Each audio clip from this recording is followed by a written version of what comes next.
प्रिय पाठकों, जेपीएससी की मुख्य परीक्षा में जिन अभ्यर्थियों ने हिंदी भाषा और साहित्य का चयन किया है, उनके लिए जो निर्धारित पाठ्यक्रम है उसमें उन्हें उपन्यास, नाटक, एकांकी के साथ साथ कई कहानियों का भी अध्ययन करना है। उन्हीं कहानियों में से एक आज मैं आपके समक्ष भीष्म साहनी के द्वारा रचित एक कहानी प्रस्तुत करने जा रहा हूँ, चीफ की दावत। चीफ की दावत कहानी के जरिए मैं उनके प्रमुख 4 पात्रों का सामूहिक चारित्रिक चित्रण करूँगा। उम्मीद करता हूँ कि ये आपको पसंद आएगी और आपकी परीक्षा उपयोगी होगी। उससे पूर्व यह बताना भी जरूरी है कि कहानी विधा, गद्य विधा में कहानी सबसे नई विधा होती है और कहानी को आप कथा साहित्य की सबसे लघु विधा भी कह सकते हैं। इसके बारे में जैनेन्द्र ने कहा था कि मानो मन की भूख ही कहानी होती है। प्रेमचंद ने भी माना था कि अनुभूति और अभिव्यक्ति का सुंदर सामंजस्य ही कहानी होती है। तो आज के इस कहानी में महानगरीकरण से उत्पन्न जीवन की विसंगतियां को आपके समक्ष रखने की कोशिश की जा रही है। और ये चीफ की दावत जो है, ये एक आत्म केंद्रित व्यक्ति की कहानी है। 4 पात्रों से सजी यह कहानी में भीष्म साहनी जो कहानीकार हैं, उन्होंने यह बताने की कोशिश की है कि किस प्रकार आज का मध्यम वर्गीय व्यक्ति अवसरवादी है, अपनी महत्वाकांक्षाओं को साधने की कड़ी में वह किसी भी रिश्ते की बलि देने में पीछे नहीं हटता। तो उसी को केंद्रित करके आज उस कहानी का सार एवं उसके चारित्रिक चित्रण को मैं आपके समक्ष रखने जा रहा हूं। भीष्म साहनी की कहानियां प्राय मध्ययुगीन पात्रों के लिए बनी हुई थी। प्रस्तुत कहानी के प्रमुख पात्र भी इसी वर्ग से संबंधित है। शामनाथ, उसकी पत्नी, उसकी बूढ़ी मां और एक चौथा चरित्र चीफ, शामनाथ का बॉस। शामनाथ एक ऐसा पात्र है जो सामाजिक और आर्थिक विडंबनाओं से जूझ रहा है। वह स्वयं को आर्थिक रूप से सुव्यवस्थित करने के लिए कुछ भी कर सकता है। चीफ को दावत पर बुलाना, उसे उत्कृष्ट किस्म का भोजन कराना, प्रमोशन के लिए अवसर पाने की इच्छा उसके चरित्र के लचीलेपन का संकेत करती है। अपनी इस लौकिक उन्नति की इच्छा की पूर्ति के लिए वह हर बाधा को किसी भी कीमत पर दूर करने को तैयार है। घर के फालतू सामान के रूप में अब उसे मां दिखाई देती है। उस मां को वो दृष्टि से कैसे ओझल किया जाए, इसकी हर संभावना उसके मन में कौंधती है। उसे किसी सहेली के यहां भेजा जाए या दरवाजा बंद करके उस पर ताला लगा दिया जाए या फिर कुछ ऐसा किया जाए, यह प्रश्न उसे निरंतर उद्वेलित करता रहता है। अंततः निर्णय लेता है कि हम लोग पहले बैठक में रहेंगे। कुछ देर के बाद मां को निर्देश देता है कि वो बरामदे में आ जाएगी। फिर जब हम वहां आ जाएं तो फिर गुसलखाने के रास्ते से वो बैठक के कमरे में आ जाएगी। पर एक ऐसा संयोग जब मां चीफ के आकर्षण का कारण बन जाती है तो उसे वह गाना गाने और फुलकारी बनाकर देने के लिए विवश तक करता है। अपनी मां की दृष्टि कमजोर होने पर भी वह मां की ओर साहेब को वायदा करता है कि वह उसके लिए फुलकारी जरूर बना देगी।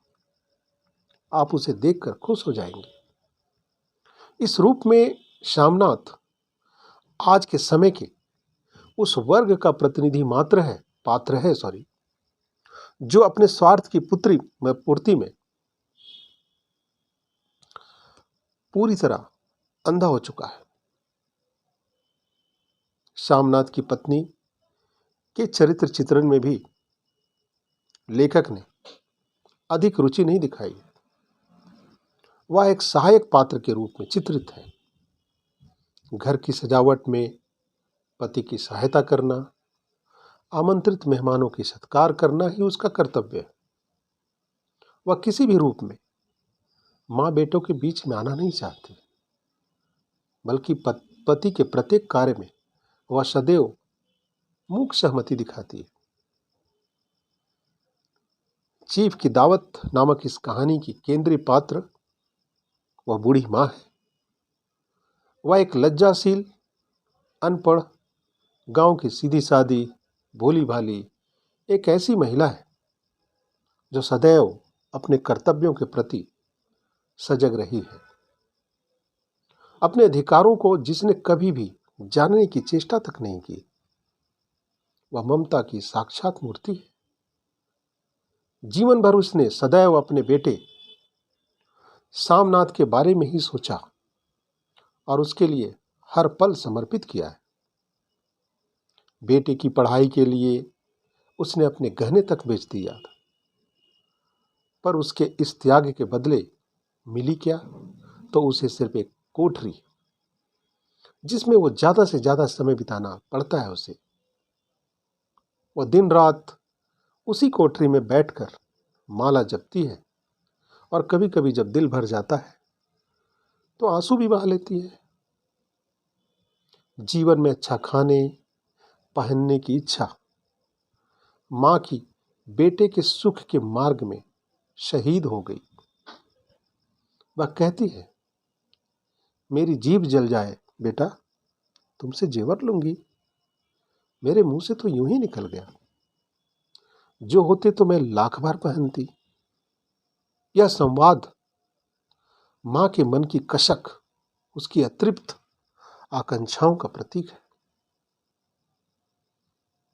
शामनाथ की यही मां आज उसके लिए अड़चन सी दिखाई दे रही है। उसे भय होता है कि मां के कारण कहीं पार्टी का मजा किरकिरा ना हो जाए। इसलिए उसके मुंह से निकलता है कि यह मां तो हमेशा झमेला ही रहेगी। अपने प्रति बेटे के इस व्यवहार से मां अनजान भी नहीं है। मन ही मन भले ही वो स्वयं को अपमानित महसूस करती है, पर सामने वह प्रकट होने नहीं देती।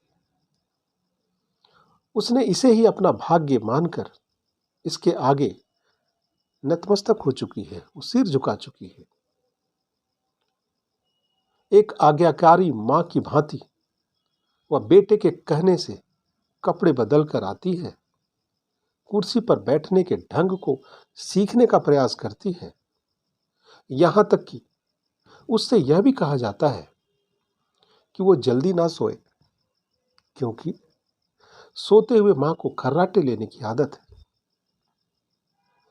उसे यह भी हिदायत दी जाती है कि अगर कहीं साहब उसके पास आ जाए तो बात करने का ढंग, उत्तर देने की कोशिश सही ढंग से करे। साहब के आने पर पूरा ध्यान रखा जाता है कि मां के सामने ना आना पड़े, और अगर संयोगवश साहब मां से का सामना हो जाता है तो फिर अलग परिस्थिति पैदा होती है। शामनाथ ऐसा संयोग जब आता है तो शामनाथ के क्रोध को देखकर लाचार और बूढ़ी मां और भी डर जाती है, पर साहब का सामना होते ही परिस्थितियां एक नया मोड़ ले लेती है। साहब की फुलकारी पर रुचि देखकर शामनाथ की मां पर उसे गर्व होता है। वह बिना पूछे मां की ओर साहब का वायदा भी पूरा करने के लिए भी अपनी बातें रख देता है। बेकार चीज मूल्यवान वस्तु बन जाती है श्यामनाथ की नज़र में। अम्मी, आज तो तुमने रंग ही लगा दिया, या आज तो तुमने रंग ला दिया। साहब तो तुमसे इतना खुश है कि मैं क्या कहूँ। यहाँ पर माँ अभी तक इसके उस बदले हुए रंग के मूल्य से पहचान नहीं पाई थी, इसलिए वह यहाँ सबसे दूर अलग हरिद्वार जाने की बात करती है। तो श्यामनाथ फिर से भड़क जाता है कि तुम मुझे धोखा देकर यूं ही चली जाओगी, मेरा बनता हुआ काम बिगाड़ोगी। उसके कारण बेटे की तरक्की हो तो उसका जीवन सफल हो जाएगा। अतः वह कहती है कि ठीक है, मैं तो बना दूंगी, जैसा बन पड़ेगा बेटा मैं बना दूंगी। तो माँ के इसी ममता के रंग को बेटा खूब पहचानता है। वह जानता है कि अब माँ जैसे तैसे काम अवश्य पूरी करेगी। इस रूप में जहां माँ की पवित्र ममता की झलक दिखाई देती है, वहीं समाज के स्वार्थी वर्ग का अमानवीय सीमित दृष्टिकोण भी दिखाई देता है। अन्य पात्रों की मैं बात करूं तो अन्य पात्र में साहब का चरित्र, जो कि विदेशी नागरिक है, उसका व्यक्तित्व आकर्षक है। वह एक विदेशी पात्र है, लेकिन आदर्श व्यवहार उसके चरित्र का महत्वपूर्ण अंग है। वह अन्य आगंतुकों की भांति उसकी हंसी नहीं उड़ाता है, बल्कि उसके साथ हाथ मिलाने के लिए अपना हाथ तक बढ़ा देता है। माँ बायां हाथ आगे करती है तो वह मुक्त हृदय के साथ हाथ मिलाकर उसका स्वागत करता है। वह उन विदेशी लोगों का प्रतिनिधित्व करता है जो भारत की संस्कृति से अत्यंत प्रभावित है और प्रत्येक स्थिति में उसे स्वीकार करने को उन्मुख भी है। साहिब के अनुरोध पर बूढ़ी माँ जैसे तैसे गीत की 2-3 पंक्तियां भी सुना ही पाती है। साहब इसी से अत्यधिक प्रसन्न होकर तालियां तक बजाते हैं और इसी कारण श्यामनाथ की जो खींच है वो प्रसन्नता और गर्व में परिवर्तित हो जाती है। साहब के इसी चरित्र के इस थोड़े से अंश से साहब की उदारता और मानवीय भावना का भी स्पष्ट संकेत मिलता है, जिसका श्यामनाथ जैसे चरित्र पर नितांत अभाव है।